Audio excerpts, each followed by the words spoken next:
Hello, everybody. Welcome to the ADHDani podcast.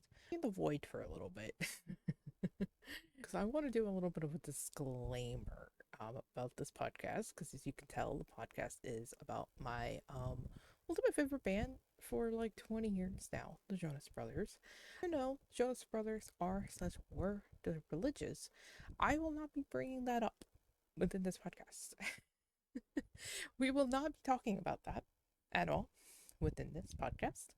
I will suggest watching their like last meals interview or watching their document Chasing Happiness, which we will also be talking about their Chasing Happiness podcast a little bit in part two, because this will be broken up in part one and part two. If you guys do really care or want to know about their religious past, watching those or even like googling it. Also a little bit of that. Will be tiering most of their albums. Not agree with my ratings, do not be rude. look, listen, if you want to be rude, I will delete it. I will suggest you can leave a comment below which may be your favorite and least favorites from the album, and we can compare in a nice way. But just do not be rude, you know? Do not be being like, oh, your favorite was that. That's the worst song off the album. Hey, just don't be rude, alright? Listen, we all have opinions here. I've been a fan for 20 years. Okay, let's get out of the void now and get this, part one started. Alright, yeah.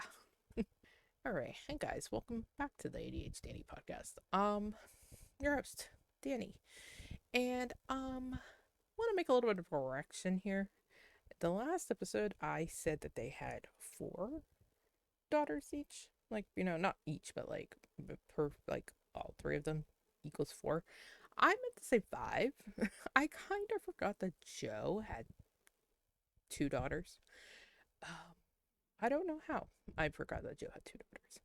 So I kind of want to make that correction. I mean, nobody, pointed that out, of course. But sorry, Joe, for your second daughter. Um, I don't know how I kind of forgot that in my mind. I think it's just because I kind of forget sometimes that Joe has kids.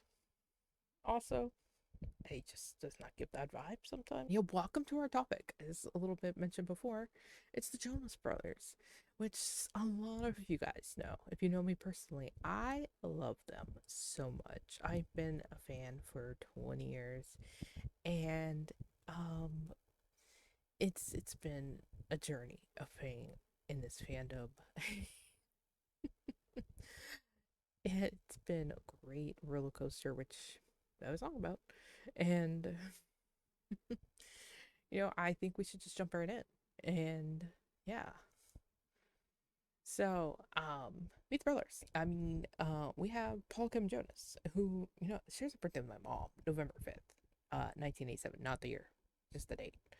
Who is the oldest? And, he hurt my heart a little bit, honestly, just because he is married to another Danielle. Kevin, I could have been your Danielle, but whatever. I was a Kevin girl at first because nobody else liked Kevin until he got with Danielle, and then that was like, okay, well now I'm a Joe girl. You gotta kind of go down the line. Joseph Adam Jonas, who is definitely a middle and accent, and August 15th, 1989. That's coming up. Kinda. It's only June. But yeah, he's my favorite. And then we got Nicholas Jerry Jonas, September 16th, 1992. He's young as a man, but he's still a middle child because we do have Franklin, who I don't really mention Franklin. I was gonna kinda mention Franklin a little bit, but uh he's not in the band. I love Franklin so much, though. Honestly, if you listen to Franklin's music, I really do recommend it. It is so good, guys. It is so good.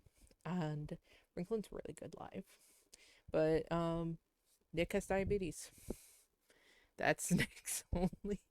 only note I got here for y'all. So we're gonna get some fun earlier facts about them, and it's in there. It's About Timer, which came out August 8th, 2006. So we start off with November 23rd, 2004.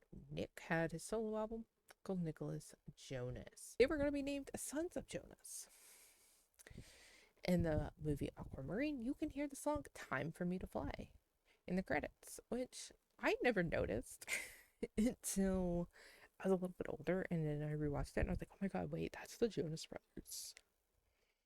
And then you could also hear the song Mandy in the Zoe 101 Spring Breakup. Um, Covered Yoho, A Pirate's Life for Me for Disney Mania 4. Note, the first thing they did for Disney.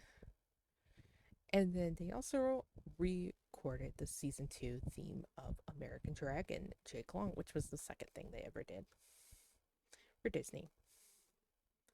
And then October 2006, so they covered The Poor Unfortunate Souls along with a music video. The song was released on a 2-disc special edition release for The Little Mermaid. And their band was ultimately dropped by Columbia Records in early 2007. So, fun fact also about the album It's About Time, it is very rare to find. And they, for a long time, because of Columbia Records, were unable to play any songs until pretty much this year. Or not this year, but like last year. So they ended all of their tour dates with the song Please Be Mine. Which was on this album. So because they were unable to play any songs from this album for like a very long time, they kind of made it up by saying Please Be Mine on all tour dates this last year, which, not gonna lie, I cried. But yeah, so this is like all pictures of them from 2006 era. They look like babies. They look legitimately like, oh my god. When I was Googling this, was like, holy shit. Those are children. Like, those are babies. I can't believe. Look at Joe's fingers in the hoodie. I can't get over that. I didn't notice that until just now. Oh my god, that's fucking iconic. Oh my god. These are my album tier list for It's About Time. I also put some notes in there. I took some notes a little bit when I was doing this, so you all don't think I just, put some songs randomly. And may I just say, this was there's on tierlist.com or whatever, there's not just tier lists for each album. I had to do this myself. Anyways, I Am What I Am is my favorite from the album and is probably in my top 10 for Jonas Brothers songs. I really love it. As I just said, I cried when I saw Please Be Mine live in 2025. 705 gets stuck in my head so often. I don't know why. What I go to school for is B for Busted cover. Yes, it is from the band Busted. So that's why I put it in B. Time for Me to Fly is only C because for the random woo, it'd be T without it. I really enjoy the woo. And if you don't know what I'm talking about, I really want you to go listen to it, or I might just put a little of the woo. I don't think I'd get copyrighted just for like a second of that. Woo! I'm just not a fan of You Just Don't Know It. I really don't like how it's so slow. I'm not a fan of slow songs, and I think you'll slowly realize that the more we go. And it's just like, I don't like the sound of it. And I really don't like that. You just don't know it. I don't like that. I really don't. But yeah. So yeah, before we get into a whole new world when the Jonas Brothers start getting popular, let's read one of the answers to the question of the episode. The question is, what is the best Disney Channel TV show or original movie in your opinion? We have Hannah that says, I have a long answer. I'm so sorry. For TV shows, I love Phineas and Ferb, as well as Wizards of Waverly Place. Phineas and Ferb is generally so fun to watch. No matter what episode it is, I feel like I always have at least one song from it bouncing around in my head. I always thought Wizards of Waverly Place was a really cool concept for a show. I loved when they went more into the wizard world lore as the seasons went on. For original movie, I haven't rewatched them in a long time, but it's a toss up between Lemonade Mouth and Camp Rock for me. I didn't initially get the Lemonade Mouth hype. Or I didn't. I'm so sorry. So sorry, Hannah. I didn't initially get the Lemonade Mouth hype when it came out, but I think in college or late high school, I got around to watching it and thought it was so good. I watched Camp Rock a lot as a kid, and I didn't ever go to sleepaway camp, so watching Demi Lovato and the Jonas Brothers go to a musical sleepaway camp was so awesome to me. That's so awesome. I really love Camp Rock. So, and I think this is the only person that said Camp Rock or anything Jonas Brothers related. So I'm so glad. I'm glad at least one person said something Jonas Brother related to a Jonas Brother podcast episode. So thank you.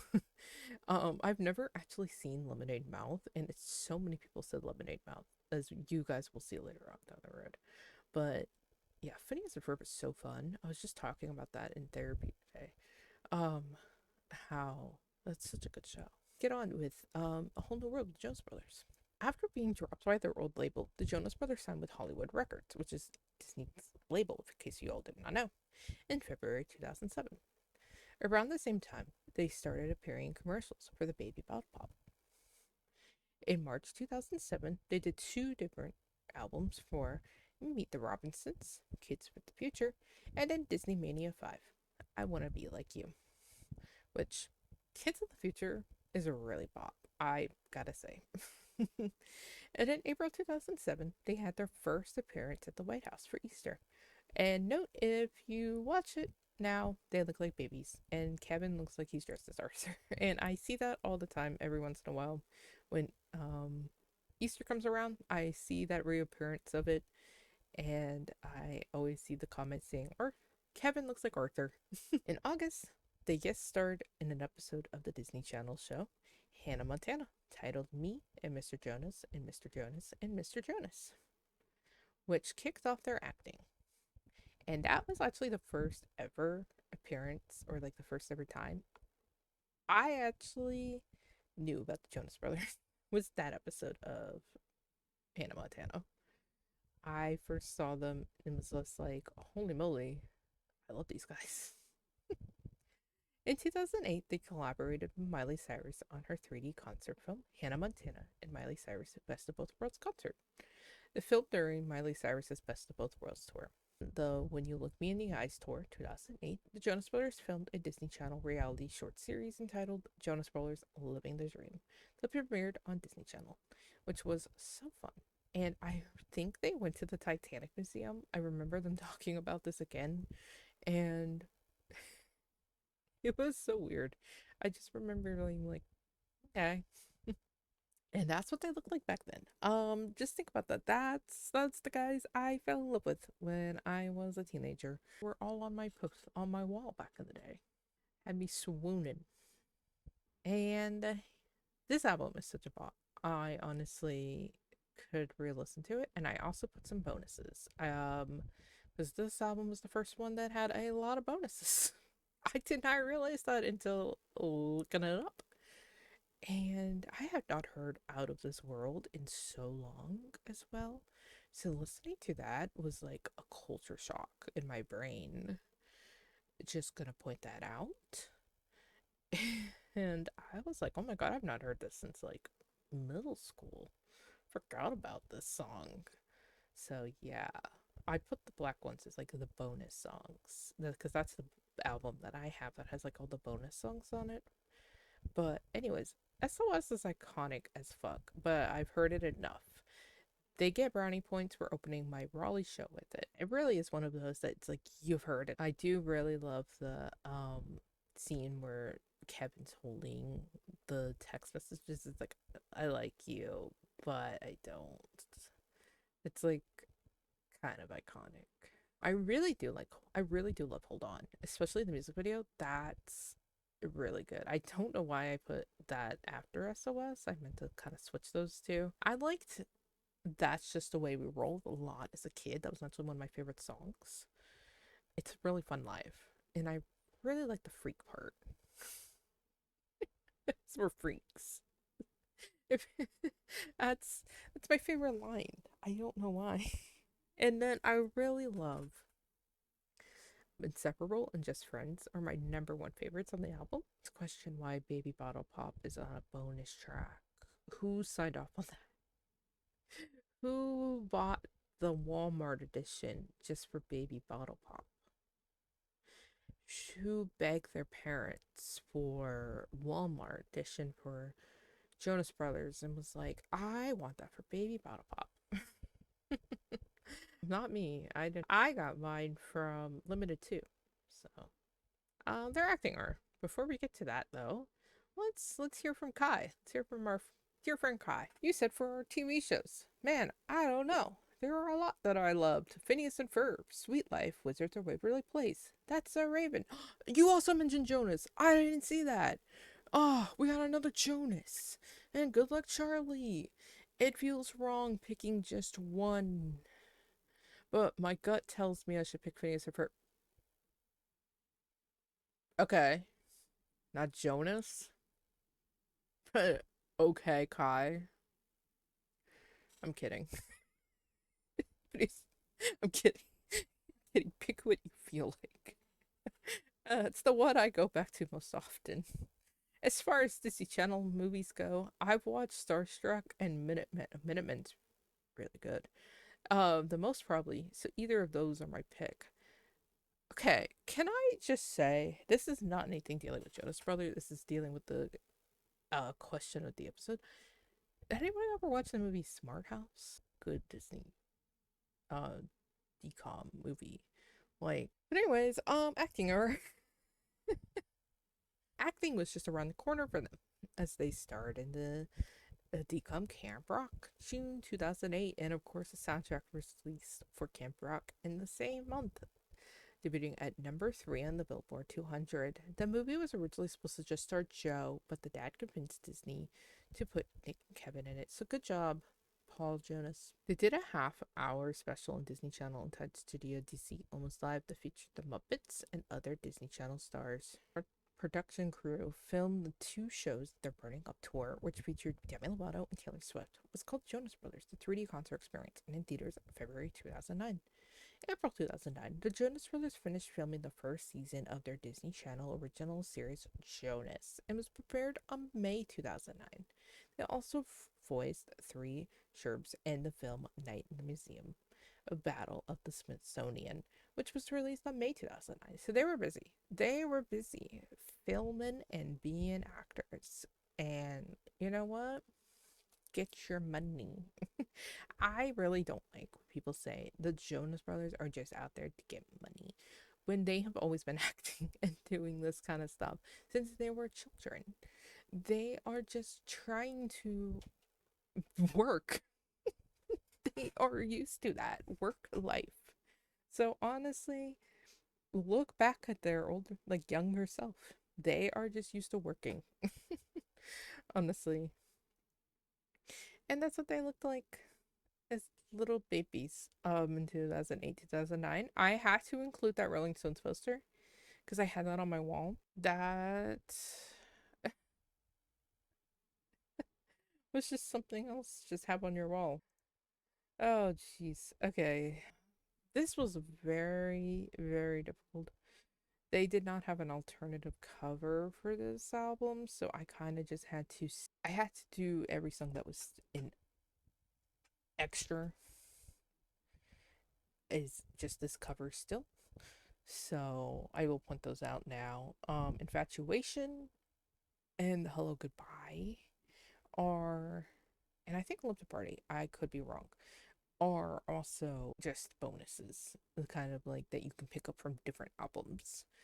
So yeah, I had Love to Party. So, yep.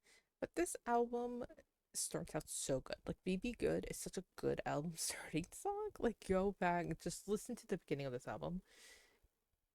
It not tell me BB Good is not just a good starting album song. Like hello. And Red Dress. Come on, Red Dress. Shelf Live is Chef's Kiss. Like it's so good. I used to also I'm not gonna lie to you guys. I used to hate Love Bug. But then I saw it live and it kind of changed my mind. It's now number one of my favorites. Like, it's really good. The night is so good starting out the live movie. Like, when I saw it in theaters for my 13th birthday, it got me hyped. It just got me so hyped to see that. And now, anytime I rewatch that movie, it's not very often. I'm not gonna lie. I love them, but I'm not gonna rewatch the 3D concert experience movie or whatever. So good.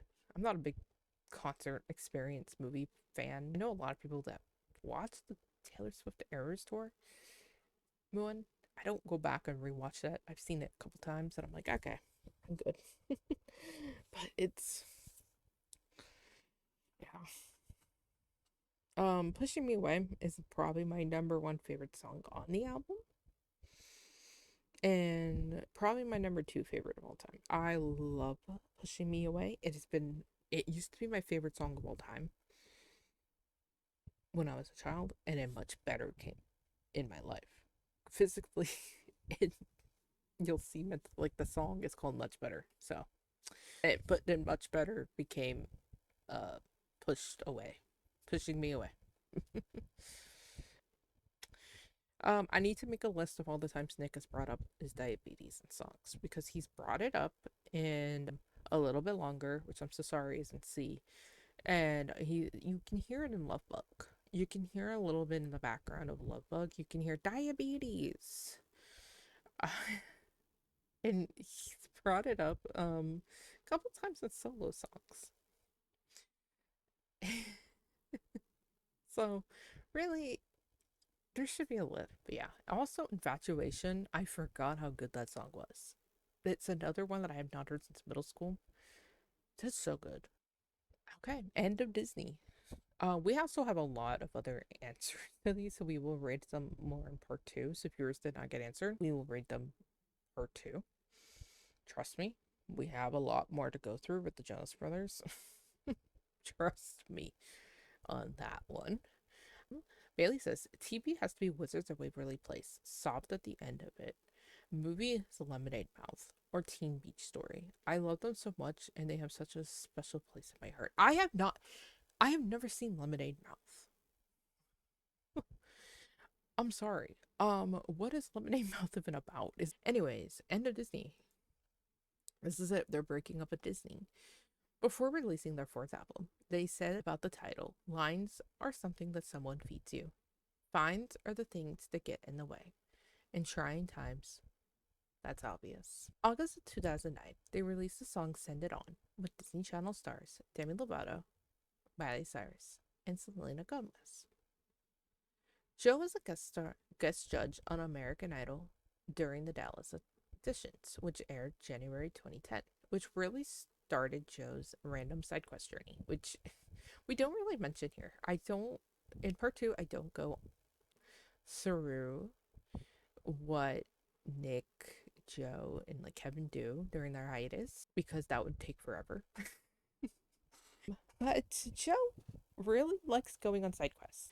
He loves doing really anything. If you tell Joe, hey Joe, jump off a bridge, I swear there's something underneath that will catch you, he will probably go do that. Because Joe is, again, the middle child. He's spontaneous. He's funny. He's weird. He's does whatever. He was called DJ Ginger. After the success of Camp Rock, a sequel was in the immediate development. The film entitled Camp Rock 2, The Final Jam, was aired on Disney Channel in September 2010. So, I just watched Camp Rock 2 after a very long time of not watching it. Like, I watched it in high school, and I think that was like the last time I ever watched it. And I gotta say, it's really good. And I it has a lot more songs in it than the first one. I think the first one is better than Camp Rock 2. And I'm really am excited for Camp Rock 3 that's coming out this year. But what they looked like in that era, you could tell that they are growing up. You can tell that change is happening. But Alliance Finds and Trying Times is actually my favorite album from this era. So you can just definitely tell. I like Keep It Real. I was gonna put that in A, but then I was like, no, I'll keep it in B. It's nothing I go back to that much. I'm just gonna put that note in there. But World War Three is gonna be my theme for World War Three. I love the Paranoid music videos so much, and it shows on my old YouTube channel, KJJ Rocks, which, funny enough, also meaning Kevin Jonas, Joe Jonas, Nick Jonas Rocks. Yeah, I was that much of a fan when I was like 12.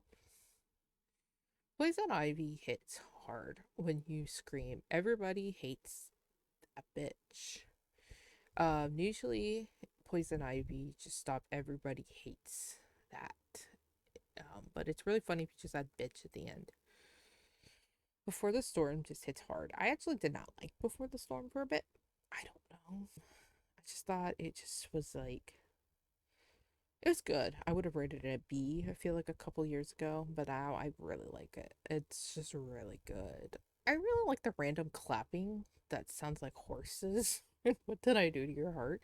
I Will Die on a Hill for Much Better. It's my number 3 favorite song from the Jonas Brothers. And Don't Charge Me for the Crime is very GTA coded. It really is. If you listen to it, it is very. I know it's a lot of people's favorite song. It's just not good. It's terrible. It's been my least favorite for a very long time. Ooh, I I don't like it. I've never liked it. It's probably my least favorite song from the album, and it's probably my least favorite song from the Jonas Brothers in general. And I think a lot of people share that opinion too. If you like it, good for you, honestly. Do you play GTA? I used to play GTA, so I get it. It's a really good GTA song. Honestly, I might listen to it and play Fortnite and see if that honestly gives me that same kind of vibe. So in part two, we'll talk a little bit more about what happened. What happened after Disney?